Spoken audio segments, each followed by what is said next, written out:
Gave their all when they were lying in the trenches, goes the song.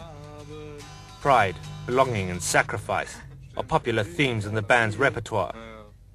Singer Manuel claims they're not fascists but nationalists. He complains that Germans aren't allowed to express national pride.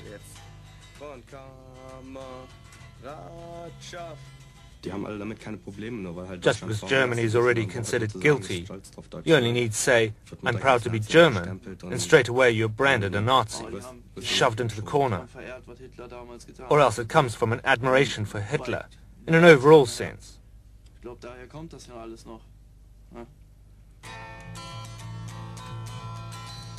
To an outsider, they embody the fascist ideology, which stands for racism and the regenerative power of violence. Yet they claim to be the whipping boys for a country that can't deal with its past.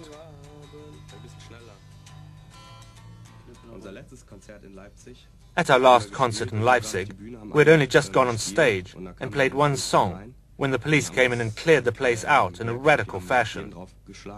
They beat everybody up with batons, no matter whether they were young girls or the older people who owned the house. They just beat them up. Germany's violent hardcore of active neo-Nazis is said to be around 47,000, and the police are certainly taking no chances. Today the right-wing National Democratic Party is holding a rally, and left-wing activists have vowed to disrupt it. Last time that happened in Leipzig, the rioting lasted for days. The searchers turn up all manner of offensive weapons, often knives and pistols. Propaganda and flags associated with the Third Reich are also confiscated.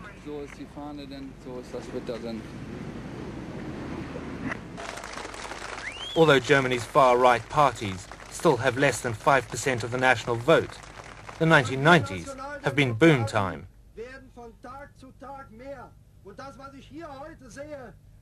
The NPD is also against immigration and integration with the EU.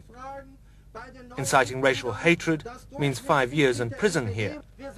So the message is carefully crafted, again evoking the idea that Germany is under threat.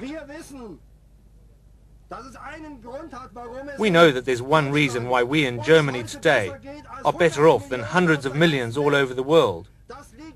It's because of our fathers, who built up this country, and over the centuries and the millennia, they've defended it against all the enemies threatening it.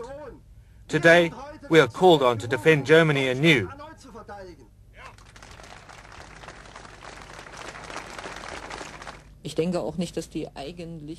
I don't think that the real threat to democracy is the teenagers who attack homes for asylum seekers, who beat up those who look and think differently. Rather, it's the politics and ideology that drive such acts.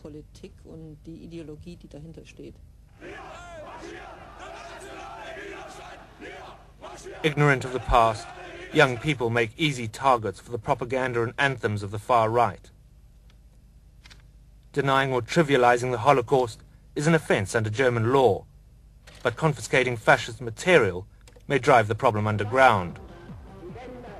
This band sets Hitler's speeches to techno. Others, with names like the Turk Hunters, are rewriting the old message.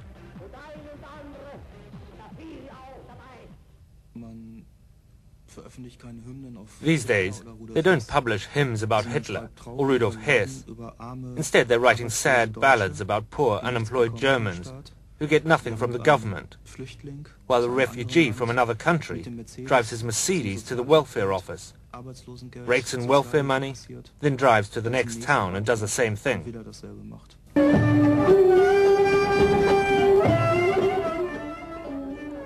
Refugees were always part of 20th century Europe's landscape. Armenians, Greeks, Turks, Spaniards, Jews. Their rights to seek asylum enshrined in the Universal Declaration of Human Rights. Today, 45% of Europe's asylum seekers will end up in Germany. Recently, the majority of those were Kosovo Albanians and Turkish Kurds. But the years when Germany eagerly imported migrant workers to fuel its economic miracle are long gone. Now foreigners make up 6% of the workforce, and they've become a convenient focus for social resentment.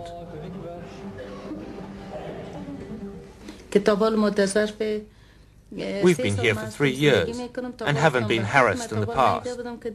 But recently we have. They wanted to attack my husband. They throw stones at me. My child was threatened when he went to play football, and they wanted to beat him. All foreigners have more problems nowadays. The newly reunified Germany has seen a spate of savage attacks by neo-Nazis on immigrants and their homes. When this Turkish cultural center was firebombed, Hussein Bash narrowly escaped with his life. It was quite clear that someone wanted to burn us to death. I just wanted to get out immediately. Hitler said, "I go the way that Providence dictates with the assurance of a sleepwalker." Hate crimes spring from the blind belief that foreigners are to blame for all ills. In modern-day Germany, the Nazi myths about race survive.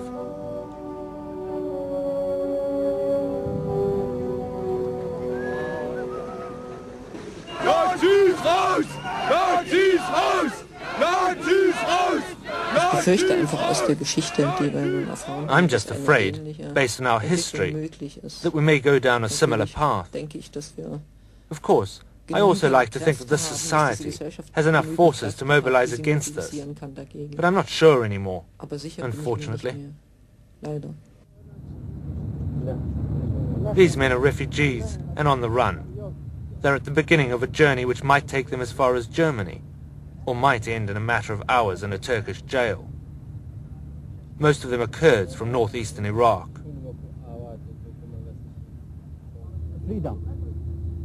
Freedom. There's no freedom in my country. And Saddam Hussein is one of the men who causes all of the difficulties, all of the trouble in my country. Whilst some are genuine asylum seekers, fleeing persecution at home, others will be what's known as economic refugees. They want to find a job in the underground economy of the EU, since prospects for regular migration to Western Europe are slim. I want to live in Europe, in freedom, and I want to bring my wife and children over too. It's about a 4-hour bus ride from Istanbul to the Greek border, then to Athens. From there, probably on through Albania or Yugoslavia to Italy. Italy is seen as the gateway to Western Europe, and in the past claiming asylum there was little more than a formality. But Italy has a deep history of fascism, and the 1990s saw the re-emergence of the far right.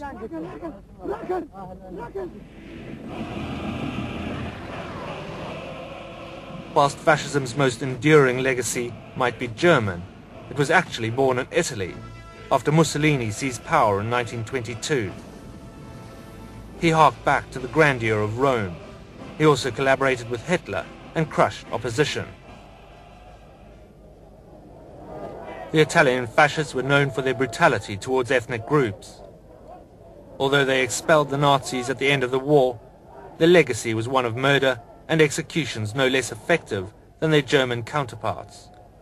They were Nazis. They accepted to go all the way with the Nazis. And they did terrible things in the north. Italian school children learn little about the roots of fascism, and many feel history is being rewritten. In the rest of Europe, 70-75% of the Jews were destroyed and the rest survived. Here, 25-30% were destroyed and the rest survived. But that doesn't make the story any better. For 50 years, the fascists were shunned from politics, but they have since made a comeback. In 1994, a neo-fascist party got 5 ministers into the coalition government of media tycoon Silvio Berlusconi. The new fascists, the National Alliance, discriminated against the poor, the needy and the foreign. The young fascists on the streets were jubilant.